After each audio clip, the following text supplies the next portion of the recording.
지금 화났쥬? 개킹받쥬? 죽이고 싶쥬? 죽이죠. 똑같이죠. 아무것도 못하죠. 그냥 화났쥬? 냐냐냐냐 알겠습니다. 안녕하세요 여러분, 넷달바입니다. 오늘은 지난 시간에 이어 비트코인은 아무리 힘있는 인간이 개입해도 이미 뭘 어쩔 수 있는 게 아닌 단계로 가버렸다.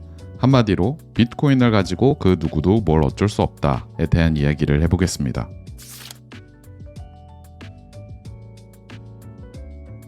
많은 분들께서 이런 걱정을 하십니다.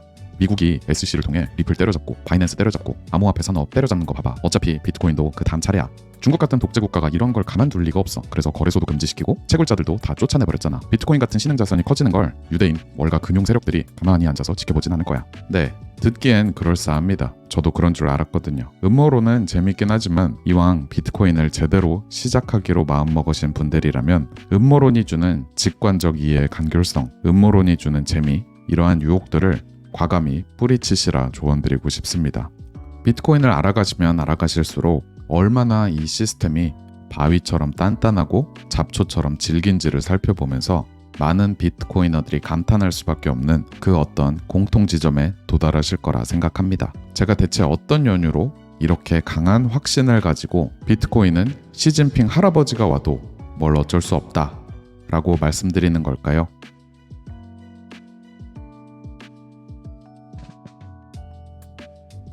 여러분, 해가 동쪽에서 뜨고 서쪽으로 지는 것, 지구가 태양을 중심으로 돌고 있다는 것, 1과 1을 더하면 2라는 것, 이런 것들에 대해 우리는 의견이나 관점 같은 용어를 사용하지 않습니다. 이건 수학이나 물리 법칙에 기반하는 자연에 의해 구속된 질서이기 때문이죠. 어떤 것이 공정하냐, 공정하지 않느냐에 대해 인간 사회에는 수많은 논쟁이 있지만 마이클 세일러 시리즈에서 언급했듯이 자연에는 인간이 당연한 것처럼 믿고 살아가는 도덕, 자비심, 공정, 평등 따위는 존재하지 않습니다. 근데 비트코인도 시스템의 설계가 자연의 질서, 수학, 물리학, 연력학 등의 그 기반을 두고 있다면 어떤 생각이 드시나요? 비트코인을 미국이 가만 안 두면 어떡하냐고요? 근데 그 전에 이런 생각을 해보세요. 비트코인의 존재는 마치 해가 동쪽에서 뜨고 서쪽으로 지는 거랑 크게 다르지 않아요. 야, 이 무슨 소리야. 그건 자연현상이고 비트코인은 어쨌든 사람이 만든 거잖아. 그게 어떻게 같냐. 이런 반응에 대해 진심으로 10분 이해합니다.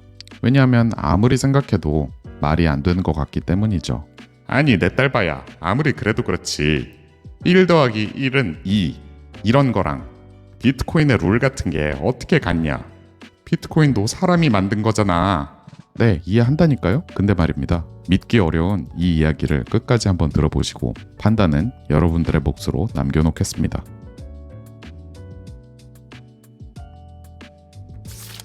예를 들어 비트코인의 총량 2100만 개에 대해 얘기해 볼까요? 이걸 누가 바꿀 수 있을까요? 비트코인의 거래 내역이 담긴 장부들이 여기저기 흩어져 있는 게 이른바 블록체인이라고 알고 계실 텐데요. 흩어져 있는 건 그 거래 내역 자체만이 아니라 비트코인은 이렇게 저렇게 작동한다 라는 약속, 즉 프로토콜 자체가 지구 곳곳에 흩어져 있다는 것을 아셔야 합니다. 쉽게 말해 여러분들이 지금이라도 집에 굴러다니는 노트북에 비트코인 코어라는 프로그램을 설치하시고 인터넷을 연결하면 지금까지 14년치 거래 내역만 다운받아서 여러분들의 노트북에 저장되는 게 아니라 비트코인은 이런 약속 아래 작동한다 라는 원칙을 여러분들의 비트코인 코어 프로그램이 직접 검증하고 사기치는 인간들은 있는지 없는지 감시하는 역할까지 하게 되는 거예요. 이 말은 곧 비트코인의 어떤 조그마한 특성이라도 뜯어고치기 위해서는 전 세계에 흩어져 있는 비트코인 코어, 즉 풀노드를 돌리는 비트코이너들을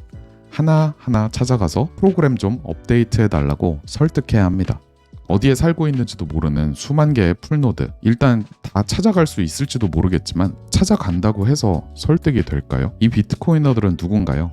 비트코인의 절대적 희소성, 비트코인의 불변성, 비트코인의 강건성에 이미 오래전부터 탐복하여 비트코인의 가치를 수호하고 하루하루 조금씩 비트코인을 모아가며 자신의 구매력을 저장하고 있는 사람들입니다. 그들에게 이렇게 한번 얘기해 볼까요? 2100만 개 이거 좀 그런데 우리 다 같이 나눠 가지기 위해서 3000만 개로 늘려보는 거 어떻게 좀 안 되겠니? CR도 안 먹힐 겁니다. 비트코인의 가치를 수호한다는 정신적 만족감도 물론 있겠지만 당장 내가 모아가는 재산의 해가 되니 직접적인 경제적 피해를 입는 거잖아요. 즉 인센티브 구조가 비트코인의 가치를 희석하지 않는 쪽으로 기울어져 있는 것이죠.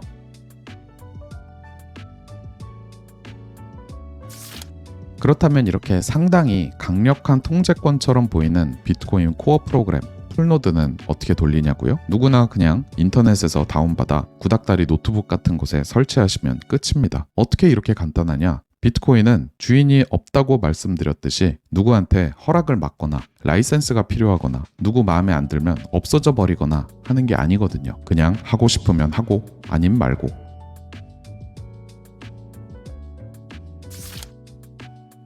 실제로 2015년에는 저런 중요한 총 발행량 2100만 개 같은 특성도 아닌 중요도가 상대적으로 떨어지는 특성인 블록 사이즈라는 게 있어요. 이 블록 사이즈가 1MB라는 특성을 8MB로 늘려보겠다고 당시 가장 비트코인 커뮤니티에서 영향력 있었던 개발자들과 채굴자들, 인플루언서들, 금융 세력들이 합세했지만 별다른 성과 없이 실패하고 말았습니다. 이것이 그 유명한 블록 사이즈 워, 블록 사이즈 전쟁입니다. 이쯤에서 채굴자의 처지에 대해 한번 말씀드리면 좋겠네요. 많은 분들께서 채굴자가 비트코인 네트워크를 장악하고 이리저리 주무르는 것처럼 알고 계신데요. 실은 완전히 정반대입니다. 채굴자들은 비트코인 프로토콜이 정해놓은 대로 행동하지 않으면, 예를 들어 새로 채굴에 성공한 블록이 비트코인의 룰에 맞지 않거나 이전 블록에 기록된 내역과 다른 것이 발견되었거나 토시 하나라도 룰을 어긴다면 눈에 쌍심지 켜고 룰 어기는 놈 있나 없나 감시하는 비트코인 코어 프로그램을 돌리는 사람들, 즉 풀노드에게 바로 발각되어 채굴업에 제 아무리 많은 자본과 에너지를 쏟아부었다 해도 블록 채굴 보상은커녕 땡전 한 푼 못 가져가게 되어 있습니다. 비유하자면 채굴자는 블록이라는 상품을 생산하는 판매자인데, 여기서 풀노드는 야 채굴자 그 이를 가져와봐. 오 이거 잘 만들었네. 넌 통과. 자 너도 가져와봐. 이건 잘못 만들었잖아. 응 안 돼. 돌아가. 라고 QC, 즉 품질 관리를 하는 역할을 합니다. 보면 볼수록 참으로 기똥찬 구조를 가지고 있죠. 이러다 보니 채굴자는 풀노드가 하라는 대로 해야 하는 처지입니다. 이미 큰 자본을 투자해서 채굴기를 잔뜩 사놓았는데, 이미 전기 사업자와 계약을 맺고 전기료를 납부하고 있는데, 이미 임대한 채굴 시설에서 임대료를 지불하고 있는데, 과연 어떤 채굴자가 자기 파괴적인 모험을 감행할 수 있을까요? 큰 과장을 보태지 않더라도 풀노드의 명령에 바짝 엎드려 절대적으로 복종해야 하는 게 채굴자의 신세인 거죠. 안 그러면 자기 발등을 찍게 되는 겁니다. 요약하자면 블록 사이즈 1은 거대 자본과 거대 채굴 기업과 영향력 있는 개발자 집단이 아주 작은 룰, 블록 사이즈 하나만 어떻게 좀 변경하고자 덤벼들었으나 비트코인에서 정한 규약이 잘 작동하는지 자신들의 컴퓨터에 비트코인 코어를 깔고 감시하는 전 세계에 흩어져 있는 사용자들, 다른 말로 풀노드들을 설득하는 데 실패했고, 결국 비트코인의 룰을 관장하는 주체는 개발자도 채굴자도 인플루언서도 암호화폐 금융기업도 아닌 풀노드임을 증명한 이벤트였던 거죠. 이처럼 비트코인의 룰은 코딱지만큼이라도 뜯어 고치는 게 극도로 어렵습니다.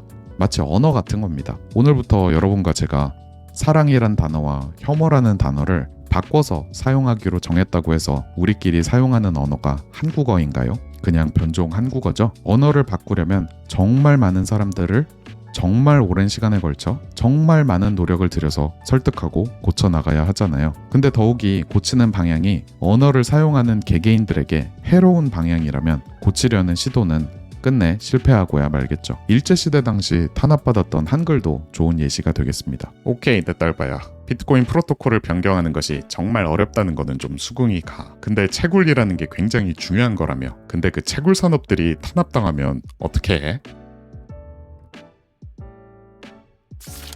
네, 채굴 산업은 매우 중요합니다. 하지만 이마저도 실제 에너지를 투입한 자만이 블록 보상을 획득할 수 있는 비트코인의 채굴 시스템 특성으로 인해 무시무시해 보이는 중국 공산당 정부의 탄압은 오히려 비트코인에게 이롭게 작용했습니다. 나심 탈레브가 말하는 anti-fragile이라고 들어보셨죠? 외부 충격에 잘 버티는 것을 resilience, robustness, 즉 강인함이라고 하고요. 여기에 더해 외부 충격, 외부 공격 등을 받으면 그걸 받고 잠깐 타격을 받는 듯 하지만 결국엔 더욱더 힘을 키우는 무시무시한 괴물 같은 특성을 anti-fragile이라고 합니다.